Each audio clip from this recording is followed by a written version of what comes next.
Bismillahirrahmanirrahim. Assalamualaikum warahmatullahi wabarakatuh. Alhamdulillah wassalatu wassalamu ala Rasulillah wa ala alihi wa sahbihi wa mawalah. Asyhadu an la ilaha illallah la syarikalah wa asyhadu anna Muhammadan abduhu wa rasuluhu alladzi la nabiyya wa la rasula ba'da. Wa qad qala ta'ala fil Qur'anil Karim wa huwa asdaqul qailin. A'udzu billahi minasyaitonir rajim. Bismillahirrahmanirrahim. Ya ayyuhalladzina amanu taqullaha haqqa tuqatih wa la tamutunna illa wa antum muslimun. Wa qala Nabi sallallahu alaihi wasallam, badal islamu ghuriban wa sayaudu kama bada'a ghuriban fatubal lil qurba. Shadaqallahul azim wa shadaqa rasulun nabiyil karim. Alhamdulillah atas nikmat yang Allah berikan kepada kita semua, nikmat iman, nikmat Islam, nikmat kesehatan, nikmat usia yang juga merupakan nikmat besar. Alhamdulillah pada pagi hari ini kita kembali dipertemukan oleh Allah Subhanahu wa taala dalam kajian hadis rutin setiap hari Rabu. Mudah-mudahan Allah Subhanahu wa taala memberikan kepada kita kefahaman dan tambahan ilmu. Dan ini adalah lanjutan kajian kita, yakni dari kitab Al-Qawaidul Asasiyah fi Ilmi Mustalahil Hadis. Minggu lalu alhamdulillah kita sudah membahas berkaitan dengan tobaqat ya. Kita minggu lalu mengenal tobaqat. Nah, itu yang menjadi bahasan penting pada pekan yang lalu. Dan kita sudah mengenal ada 12 tobaqat ya, yang itu disusun oleh Al-Hafidz Ibnu Hajar Al-Asqalani rahimahullahu taala. Itu berkaitan dengan tobaqat. Nah, tobaqat itu apa? Kemudian tingkatannya ada berapa, apa saja, dan contohnya di setiap tobaqat itu siapa saja rawinya. Sudah kita bahas pada minggu lalu, silahkan dikaji kembali, silahkan ditelaah kembali, silahkan dibuka kembali kitabnya, termasuk dihafal nama-nama rawinya. Saya sudah kirim ke Ustaz Sufyadi Kutaib atau buku ringkas Tobaqat Al-Muqsirin. Ya, Tobaqat Al-Muqsirin, yakni tobaqat para rawi yang paling banyak meriwayatkan hadis. Tobaqat para rawi yang paling banyak meriwayatkan hadis. Dan itu insya Allah akan sangat membantu untuk memahami terkait dengan tobaqat, dan pengetahuan kita pada tobaqat itu akan menentukan pemahaman kita berkaitan dengan munqati atau mutasilnya sebuah sanad. Apakah sanad ini bersambung ataukah terputus, itu juga ditentukan oleh pengetahuan tentang tobaqat. Ya, kemudian kita akan mengenal hal-hal lain ya, misalnya apakah hadis ini mursal, hadis ini mauquf, atau hadis ini marfu, itu juga sangat ditentukan oleh pengetahuan kita pada tobaqat para rawi itu. Kemudian juga dalam tobaqat ini kita nanti bisa menentukan juga ya, ketika disebutkan ada berapa rawi dalam satu tobaqat. Nah, yang satu tobaqat itu yang mana? Ya, untuk menentukan kemarin kan, misalnya mana hadis masyhur, mana hadis aziz, mana hadis gharib, itu sangat ditentukan dengan pengetahuan tobaqat. Ya, karena di sana ada bahasan misalnya dalam satu tobaqat rawinya itu adalah satu, itu gharib berarti kan. Dalam satu tobaqat rawinya itu 2 atau 3 kemarin ya. Itu berarti hadis aziz ya. Emang aziz ini ada beda pendapat antara definisinya Ibnu Hajar Al-Asqalani dengan definisinya Imam Baiquni. Ya. Aziz itu 2 orang saja dalam satu tobaqat ataukah 2 dan 3. Nah, begitu ya. Kalau menurut Ibnu Hajar kan 2, berarti kalau 3 ke atas itu sudah masyhur. Kalau menurut Imam Baiquni 2 dan 3 itu aziz, berarti di atas 3 berarti 4 itu baru masyhur. Nah, itu sedikit bedanya. Nah, begitulah kurang lebih berarti Allah Subhanahu wa taala. Nah, hari ini kita akan masuk dalam bahasan hadis syukur ya. Khawatir pendek juga. Di kajian kita sekarang lebih banyak diskusi ataukah mungkin tidak full sampai dengan biasanya ya. Tadi malam kami baru start pulang dan baru sampai ke rumah jam 1 dini hari, beres-beres segala macam ya, baru sejenak istirahat jam 2 dini hari. Jadi kemarin khawatir memang belum fit kondisinya sehingga kita tidak terlalu banyak yang membahas pada pagi hari ini. Mudah-mudahan meskipun kita hanya satu bahasan, satu bab, tidak mengurangi kekhidmatan kita, dan mudah-mudahan Allah Ta'ala berikan kepada kita kepahaman. Amin ya Rabbal Alamin. Baik, kita lanjutkan. Silahkan dibuka kitabnya halaman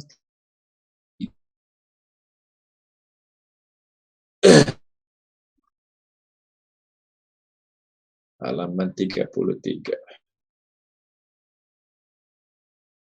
Nah, ini kita tampilkan dulu kitabnya ya.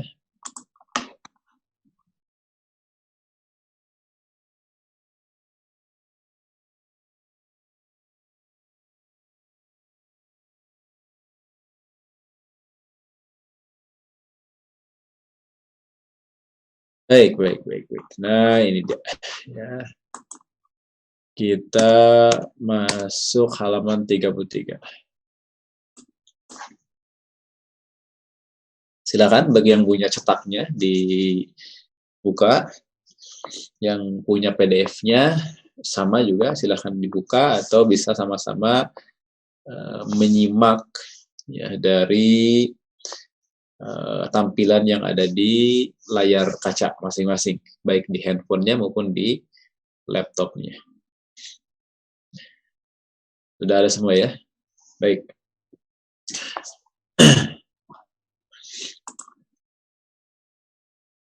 Baik, kita lihat. Bismillahirrahmanirrahim. Alhamdulillahirabbil alamin. Allahumma shalli ala sayyidina Muhammadin wa ala alihi wa sahbihi ajma'in. Allahumma ighfir lima sayyikhina wa liwalidayhi wa lima sayyikhihi ajma'in. Qala al-musannifu Abuya al-Muhaddis as-Syekh al-Allamah As-Sayyid Muhammad bin Alawi al-Maliki al-Hasani fi kitabihi Al-Qawaidul Asasiyatu fi 'ilmi mustalahil hadis rahimahullahu taala wa nafa'ana bihi wa bi'ulumihi wa bi'ulumikum fi daraini amin ya rabbal alamin. Al-mutawatir, mutawatir, hadis mutawatir. Huwa ma rawahu jam'un min jam'in bila hasrin haitsu yablughuna haddat tuhilul 'adatu tawata'ahum 'alal kadzib bisyartin ayyakuna mustanadu intihaihim al-hissa awis sama'a fasyurutuhu arba'atun. Al-awwalu kasratul adad, al-thani ihalatul adati tawata'ahum 'alal kadhib, al-thalisu wujudu tilkal kathrah minal ibtida'i ilal intihai, ar-rabi' ayyakuna mustanadul intihail hissa awis sama'. Yang pertama kita mulai dari definisi dulu. Ya, mutawatir. Mutawatir itu beliau definisikan seperti ini. Ya, beliau mendefinisikan bahwa hadis mutawatir itu adalah hadis yang rawahu, meriwayatkan. Ya, siapa yang meriwayatkan? Jam'un, ya, sekelompok orang, ya, sekelompok rawi dari dari sekelompok orang. Nah, jadi sekelompok orang dari sekelompok orang. Ma rawahu jam'un an jam'in. Disebut mutawatir adalah hadis yang rawahu, meriwayatkan. Siapa? Jam'un, sekelompok orang. Dari siapa? Dari jam'in. Ya, jam'un an jam'in. sekelompok orang dari sekelompok orang, sekelompok rawi dari sekelompok rawi, banyak gitu kan. Nah, ditambahkan di sini ada ungkapan bila hasrin, tanpa ada batasan, ya, tanpa ada batasan hitungan jumlah, ya, berapa gitu, batasan jumlah itu berapa, tanpa ada batasan. Artinya banyak kan, artinya banyak sekali. Kemudian dikatakan di sini, ya, tentu saja, ya, tentu saja di yang menjadi ciri khas dari hadis mutawatir itu kan adalah hadis yang sebenarnya gitu ya, hadis yang dengan banyaknya orang tadi, ya, dari banyak orang, dari banyak orang, dari banyak orang, itu secara ada, ya, itu sudah masuk pada level mustahil ada kesepakatan dusta. Nah, begitu. Ya, maka dikatakan ini dari sisi sampainya, ya, atau pada titik mampu mencapai jumlah, ya, batas jumlah yang secara kebiasaan tidak mungkin sepakat untuk dusta. Nah, begitu. Jadi pada batas yang apa? Tuhailul adah tawata'ahum alal kazib, ya, yang itu mustahil, ya, secara adat ada kesepakatan, ada kompromi begitu, alal kadzib, untuk berdusta. Nah, itu udah sampai pada level itu. Nah, itu namanya mutawatir. Seperti misalnya ada banyak orang, ya, ada banyak orang yang mengatakan suatu hal yang sama. Orang tersebut datang dari latar belakang yang berbeda, dari tempat yang berbeda, dari kampung yang berbeda, tapi mengatakan hal yang sama, gitu ya. Dan itu banyak sekali. Nah, itu secara adat, secara kebiasaan, mustahil ada kesepakatan di antara mereka untuk berdusta, begitu. Apalagi dulu tidak ada media untuk melakukan komunikasi jarak jauh. Nah, itu batasan dari mutawatir itu adalah sampai pada batasan mustahil, ya. Secara adat mustahil ada kesepakatan untuk melakukan dusta. Dapat dipahami, ya? Kita bisa bayangkan ada sekelompok rawi dari berbagai macam negeri, ya, kemudian meriwayatkan suatu hal yang sama, padahal mereka tidak pernah bertemu sebelumnya. Maka kondisi semacam itu adalah kondisi di mana sudah bisa sampai derajat mutawatir. Banyak orang dari negeri yang berbeda-beda begitu, dengan kesikohan yang memang memenuhi kriteria sebagai rawi yang adil dan dhabit, ya, dari awal sampai akhirnya, maka itu sudah termasuk dalam kategori mutawatir. Asalkan jumlahnya banyak, tadi itu jumlahnya banyak, ya, jamak dari jamak, sekelompok orang dari sekelompok orang, yang tanpa batasan berapa jumlahnya, pokoknya sampai pada titik dia itu atau mereka itu tidak mungkin ada kesepakatan untuk berdusta. Nah, begitu. Nah, itu namanya hadis mutawatir. Kemudian tadi katakan, ya, dengan syarat juga, ya, akhir sanad, ya, yang mereka riwayatkan itu bertumpu pada perkara yang bisa diindra, ya, dilihat atau didengar. Itu dapat diindra, dapat dilihat misalnya, atau sama dapat didengar. Nah, begitu. Jadi dikatakan di situ syaratnya adalah ayyakuna mustanadu intihaihim al-hiss awis sama, ya. Jadi syaratnya adalah sandaran, ya, sandaran akhir mereka itu dengan al-hiss, dengan panca indera, awis sama, atau dengan pendengaran. Ya, jadi bukan kesimpulan, bukan kesimpulan.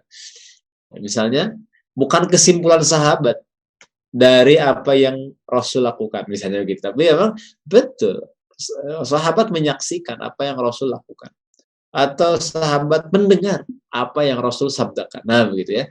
Jadi bukan kesimpulan, ya, bukan sadar akhirnya, bukan persepsi, tetapi betul-betul harus menerimanya langsung dengan panca indera, melihat atau mendengar. Nah, kalau dirinci lagi lebih detail, maka syurut atau syarat-syarat dari hadis mutawatir ada 4 di sini ya. Tadi sudah disebutkan, fasyurutuhu arba'atun. Syarat-syaratnya itu ada 4. Apa saja 4 itu? Yang pertama adalah kasratul adad. Jumlah rawi dalam satu tobaqot itu banyak. Ya, jumlah rawi dalam satu tobaqot itu banyak. Nah, itu. Kalau di dalam kitab yang lain dikatakan, ya, yang disebut banyak ini gini, ayyaruyahu adadun katsirun wa qad ikhtulifa fi aqallil qasrati ala aqwalil mukhtaru annahu asyratu ashkhasin. Dalam kitab yang lain, ya, itu ada penjelasan begini. Yang disebut dengan banyak tuh begini ya. Jadi ayyaruyahu adadun katsirun. Jadi sejumlah rawi yang katsir, yang banyak. Jadi adadun katsir, sejumlah rawi yang banyak, ayyaruyahu, meriwayatkan hadis. Gitu. Jadi memang jumlahnya banyak, meriwayatkan hadis. Nah, itu maksudnya kasratul adad itu. Kemudian beliau di kitab lain menjelaskan wa qad ikhtulifa fi aqalil qasrah ala aqwalil mukhtar, ya, ala aqwal, afwan gitu ya. Kemudian al mukhtar annahu asyratu ashkhasin. Jadi wa qad ikhtulifa, dan sungguh telah diperdebatkan, telah diperselisihkan, ada perbedaan pendapat fi aqallil qasrah, minimal jumlahnya berapa, minimal banyaknya tuh berapa, ya begitu ya. Jadi ada perdebatan, ada ikhtilaf di kalangan para ulama fi aqalil kasrati ala aqwalin. Jadi di antara mereka ada beda pendapat tentang minimal berapa jumlah minimal rawi dalam satu tobaqah itu berapa. Kemudian di antaranya ada yang menguatkan pendapat Imam Suyuti, al-mukhtaru annahu asyratu ashkhasin. Yang mukhtar, pendapat yang terpilih adalah 10 orang dalam satu tobaqah. Ini sebenarnya adalah pendapat Imam As-Suyuti dalam kitab Tadribur Rawi. Jadi beliau mensyaratkan 10 lah minimal gitu. Jadi kalau kurang dari 10 maka dia tidak bisa sampai pada dzat mutawatir. Nah, para ulama memang beda pendapat tentang jumlah berapa rawi yang itu sampai pada derajat mutawatir. Ya, para ulama beda pendapat. Ada yang berpendapat 5, ada yang 10, ada yang belasan, ada yang puluhan, sampai 40. Ya. Jadi para ulama beda pendapat. Berapa akalnya, berapa? Minimalnya berapa? Ya, minimalnya berapa? Dan dalam kitab Tadrib Rawi memang yang diambil adalah 10, ya. Jadi ketika 10 orang dalam atau 10 rawi dalam satu tobaqat, maka itu sudah masuk dalam kategori mutawatir. Nah, begitu. 10 itu syaratnya adalah dia thiqah, terus saja. Dia thiqah. Kalau dalam kitab Sakhsiyah Islamiyah juz 1, Syekh Taqiyuddin An-Nabhani rahimahullahu taala memang mensyaratkannya hanya 5, ya, tidak sampai 10 tapi hanya 5. Tapi 5 di sini kata beliau adalah harus 5 dengan kualifikasi tertentu, yakni sekualitas Ali bin Abi Thalib. Seperti Ali bin Abi Thalib, wow, itu berat. 5 itu berat, ya. Nah, yang harus menyamai kualifikasinya Ali bin Abi Thalib. Lebih beringan 10 yang penting thiqah, ya, daripada 5 selevel Ali bin Abi Thalib. Itu berat sebenarnya. Ya, berat sekali. Jadi saya melihat minimum 5-nya menurut Sahibul Kitab Sakhsiyah Islamiyah juz 1 itu seakan-akan paling minimum, paling rendah dalam penentuan jumlahnya hanya 5 kan. Tapi sebenarnya paling paling rumit juga gitu karena mensyaratkan selevel Ali bin Abi Thalib ya. Yang kita tahu ya kualifikasi beliau seperti apa. Ali bin Abi Thalib. Nah itu ya filah yang dirahmati Allah Subhanahu wa taala. Jadi apa namanya yang disebut dengan banyaknya jumlah rawi itu ya begitu. Berarti di dalam setiap tobakotnya ada jumlah-jumlah tertentu. Ada berapa orang rawi ya, dalam tobakot itu. Berarti kita harus memang mampu untuk menelusur semua jalur periwayatan sebuah hadis ya dari berbagai jalurnya, dari berbagai sahabat ya, dari berbagai sahabat. Ya, kemudian ke bawah, ke bawah, ke bawah dan seterusnya. Begitu. Mudah-mudahan dapat dipahami ya, itu maksud yang pertama. Kemudian yang kedua, atsani ihalatul adati tawada'ahum alal kazib. Jadi yang kedua, ini yang tadi kita singgung ya sebagai esensi penting dari hadis mutawatir ya ini nomor 2 sebenarnya. Adat menilai ya. Jadi mustahil secara adat begitu ya. Jumlah sebanyak itu sepakat berdusta. Jadi ada kemustahilan menurut adat, ada kesepakatan alal kazib untuk berdusta. Nah, begitu. Tidak mungkin. Tidak mungkin. Dengan jumlah yang begitu banyak. Dari negeri yang berbeda-beda. Dengan latar belakang yang berbeda-beda. Itu ada apa namanya? Ada kesepakatan untuk berdusta. Nah, itu untuk nomor 2. Ya. Nomor 3 sekarang adalah ats-tsalisu wujudu tilkal kasrat minal ibtida'i ila intihai. Jadi yang ketiga ini adalah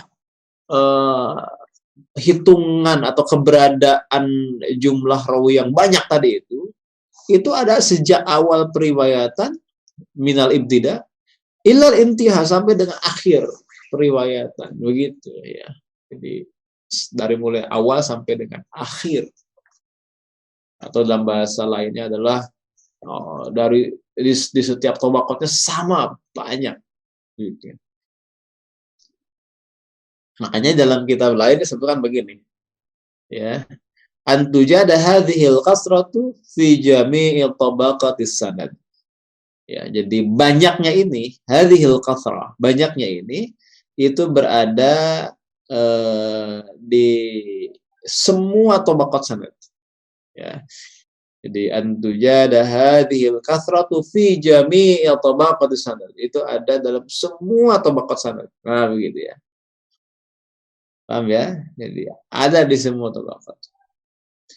Terus yang berikutnya nomor 4 adalah terkait dengan sandaran akhir yang tadi saya sampaikan ya. Jadi tumpuan periwayatan akhirnya itu ya akhir dari sanad itu berupa apa perkara yang bisa dilihat atau bisa didengar ya ini ya.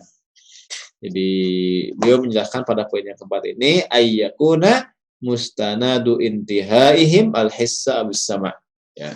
Jadi bisa didengar, bisa dilihat dan juga bisa didengar. Artinya proses periwayatannya itu adalah dengan panca indera baik mendengar atau melihat ya. Contoh tadi ya, para sahabat misalnya, para sahabat ketika melihat kelas Rasulullah itu memang mendengar langsung.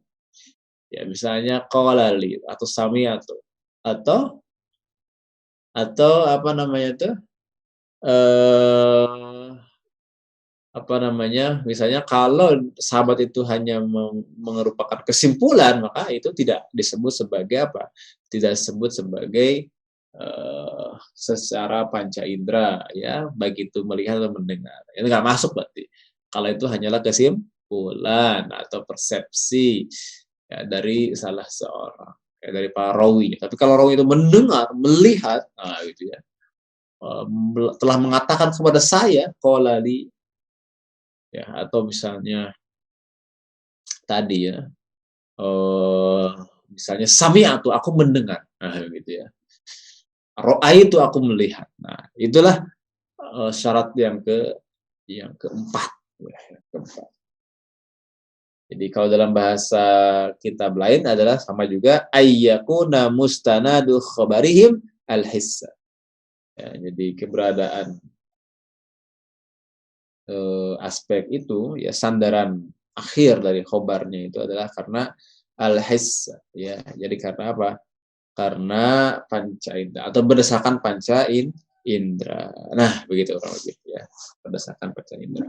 Nah, itulah ciri atau ya atau disebut dengan 4 kriteria dari hadis mutawatir. Nah, memang hadis mutawatir juga dibagi dua sebenarnya. Ada hadis mutawatir yang lafzi, ada mutawatir yang ma'nawi. Jadi di beberapa kitab itu dijelaskan lebih lanjut lagi terkait dengan yanqasimul khabarul mutawatiru ila qismain huma lafziyun wa ma'nawiyun. Ya, telah dibagi khabar mutawatir kepada dua pembagian. Keduanya adalah lafziyun, yang kedua adalah ma'nawiyun.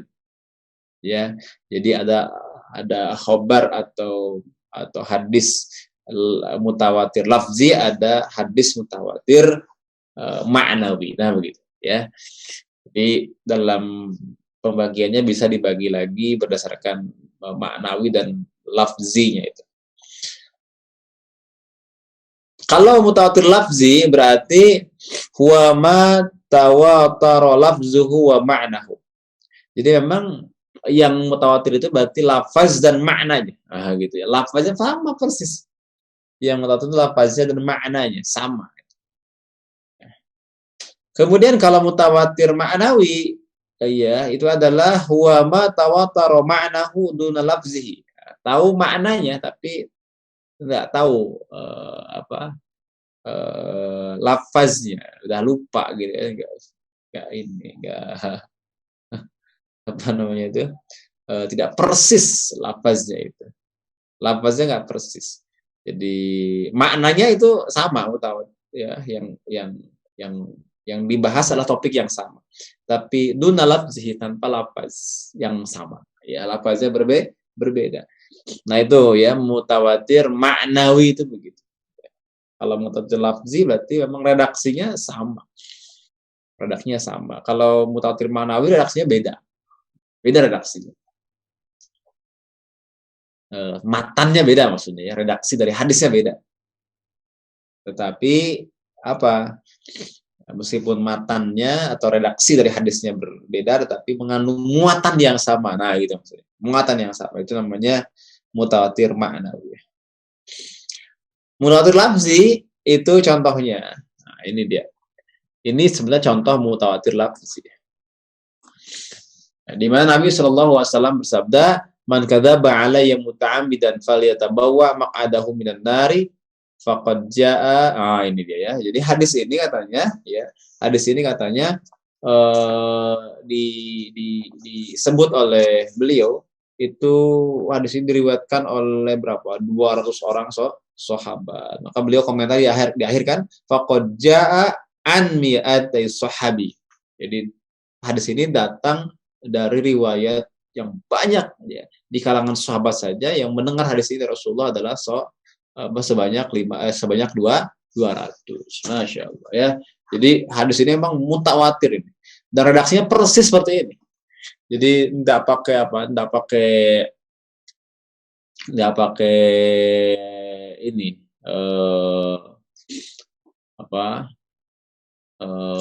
pakai kesimpulan maknanya misalnya. Enggak, ini persis redaksinya begini. Man kadzaba 'alayya muta'ammidan falyatabawwa maq'adahu minan nar. Barang siapa yang berdusta atas nama aku secara sengaja, ya muta'ammidan, maka bersiaplah untuk menempati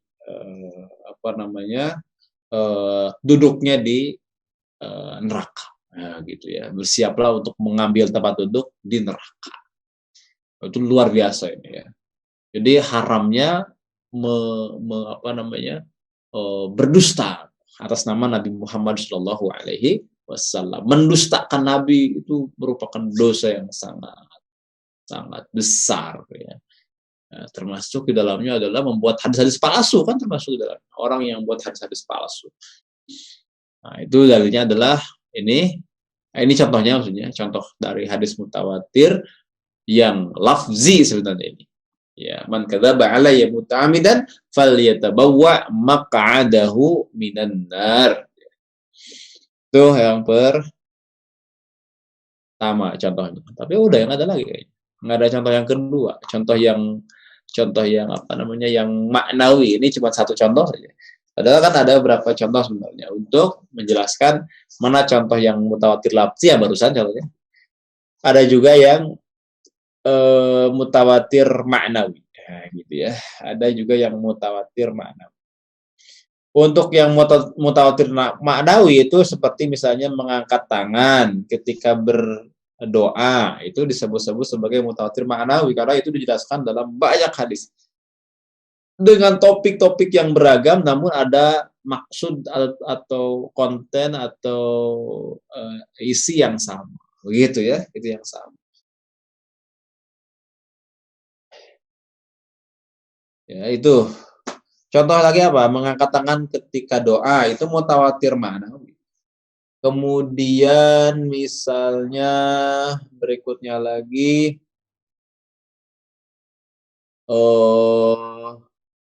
ya hadis-hadis apa banyak sebenarnya ya. Contohnya adalah terkait dengan dua haud ya, dua telaga. Nah, itu juga hadis mutawatir yang secara makna atau mutawatir ma'nawi. Nah, begitulah kurang lebih maksud atau penjelasan singkat mutawatir lafzi dan mutawatir ma'nawi ya. Atau mutawatir dalam hal ini. Nah, bagaimana hukum hadis mutawatir? Nah, sekarang kita akan masuk dalam bahasan selanjutnya yaitu hukum hadis mutawatir. Seperti apa sebenarnya hadis mutawatir itu? Maka beliau melanjutkan hukumnya. Ya, hukumnya adalah annahu yufidul ilma ad-daruriyah. Huwa min mabahisi usulil fiqh wa hunaka bastul qaul fi. Beliau mengatakan begini ya. Beliau mengatakan begini bahwa hukum dari hadis mutawatir itu adalah yufidul ilma ad-daruriyah.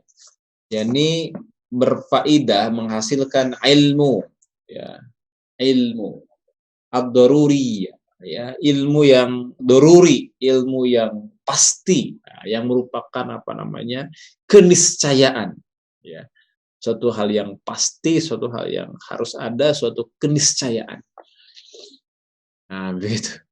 Jadi itulah hukum hadis mutawatir, menghasilkan ilmu doruri ya, pasti berarti kan, niscaya begitu.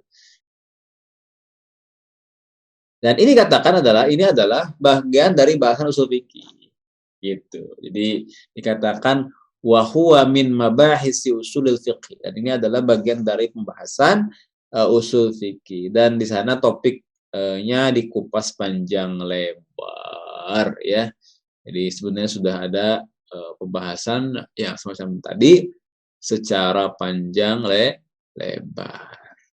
Nah, itulah lebih ya. Jadi kita coba berikan sederhananya begitulah berkaitan dengan undang-undang ya, berkaitan dengan ketentuan-ketentuan gitu ya. Undang-undang di sini konun maksudnya. Konun, undang-undang, ketentuan, kaidah-kaidah ya, atau prinsip-prinsip. Karena boleh dikatakan usul boleh, qaid juga boleh, qawanin juga boleh ya, undang-undang, konun maksudnya ketentuan-ketentuan ya, dalam menentukan mana hadis mutawatir dan mana hadis ahad. Jadi selain hadis mutawatir yang tidak memenuhi hadis mutawatir, maka dia hadis ahad, kan begitu, gampang sekali ya. Jadi selain hadis yang mutawatir berarti adalah hadis itu ahad ya, karena tidak ada pertengahan antara mutawatir dan ahad. Kalau tidak akhir ya mutawatir ya ahad. Mutawatir kan tadi seperti itu ya. Kemudian yang ahad berarti yang sebelumnya yang tidak memenuhi kriteria mutawatir, itulah yang ahad. Nah, saya kira itu poin utama. Kemudian sebagai tambahan saja ini ya, sebagai tambahan saja, memang pembahasan masalah ini itu cukup panjang, cukup bahkan kadang-kadang rumit juga ya. Makanya memang perlu pembahasan yang tidak sederhana ya. Tidak sederhana pembahasannya. Maka dikatakan oleh beliau wahunnaka basatu qaul fihi. Jadi lebar dan luaslah pembahasan atau percakapan atau topik bahasan berkaitan dengan masalah ini. Nah, ini memang ranah usul fikih nantinya. Ranah usul fikih, apakah misalnya nih, ya apakah hadis mutawatir sajakah yang bisa dijadikan sebagai dalil dalam masalah akidah karena dia yufidul ilma ad-daruriyah. Nah, itu contohnya. Ya, itu contohnya. Untuk pertanyaan itu ya. Nah, kalau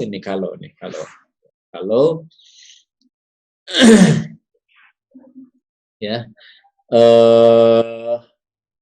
eh kita kita kita menengok perbedaan pendapat dengan para ulama, sebenarnya kan perbedaan pendapat itu adalah ketika memahami hadis ahad, bukan tentang mutawatir. Karena kalau hadis mutawatir, semua ulama sepakat bahwa hadis mutawatir itu yufidul ilma ad-daruriyah.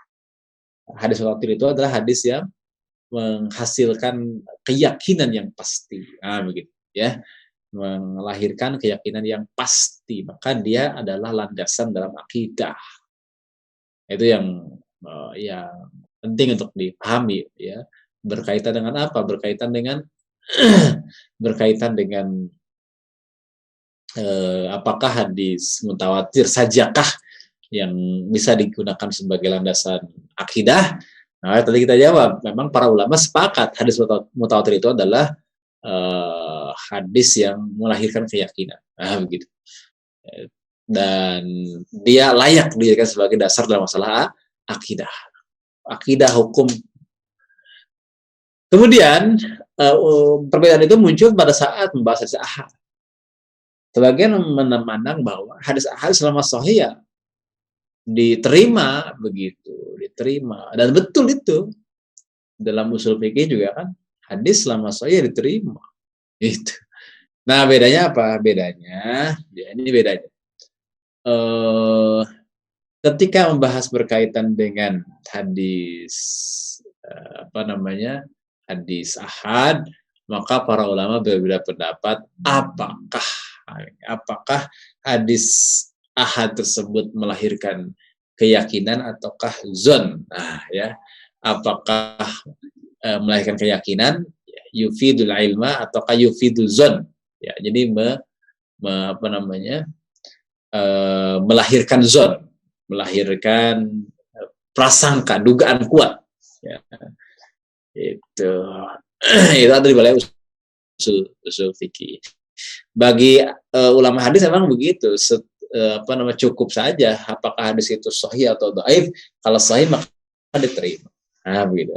Nanti baru penyelesaian berkaitan dengan apakah hadis ahad bisa dijadikan sebagai dalil akidah. Nah, itu langsung perinciannya yang yang perlu ya dideskripsikan lebih lanjut lagi. Nah, begitu ya. Jadi di situ perbedaannya kan di hadis ahad, bukan di mutawatir. Kalau untuk mutawatir semua ulama sama, mutawatir itu ya begini, jumlahnya banyak, tidak mungkin atau mustahil berdusta. Bahkan sudah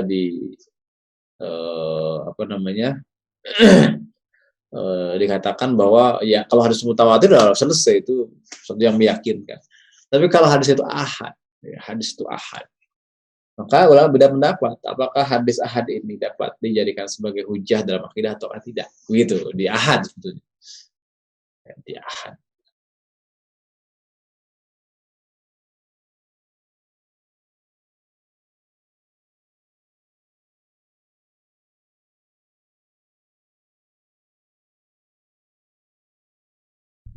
Assalamualaikum Ustadz. Ini kemungkinan ada gangguan koneksi ya. Kita tunggu, mungkin biasanya memang 30 detikan. Bisa, nah, ada yang mengatakan tidak bisa. Jadi ada apa namanya, ada penjelasan berkaitan dengan hal ini. Ya. Jadi hadis itu, selama hadis itu adalah sahih, terima semua, gitu. Tapi kalau hadis itu apa namanya dhaif, maka ditolak, gitu kan. Logika sederhana dalam kajian ilmu hadis. Namun ternyata dalam konteks persinggungan ilmu hadis dengan usul fikih, memang menjadi menarik. Kenapa? Nah, karena tidak bisa satu ilmu itu berdiri sendiri kan, tidak bisa gitu berdiri sendiri. Apalagi kalau nanti sudah masuk masalah bab usuluddin, bab akidah kan, bab akidah. Ini bagaimana gitu kan, kita menjelaskan terkait dengan masalah ini. Dalam bahasan ini, dalam bahasan hadis hadis ahad itu ya memang sudah masuk dalam persinggungan 3 keilmuan sekaligus itu. Ada ilmu hadis jelas ya.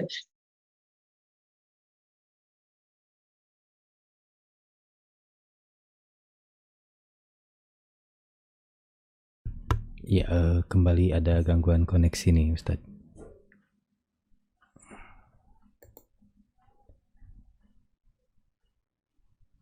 Assalamualaikum, Ustadz. Dalam masalah akidah, itu menurut pendapat yang kedua. Baik, barangkali itu beberapa poin yang bisa saya sampaikan. Kalau ada yang mau sampaikan, silakan, mungkin berapa 1-2 ya sebelum kita akhiri.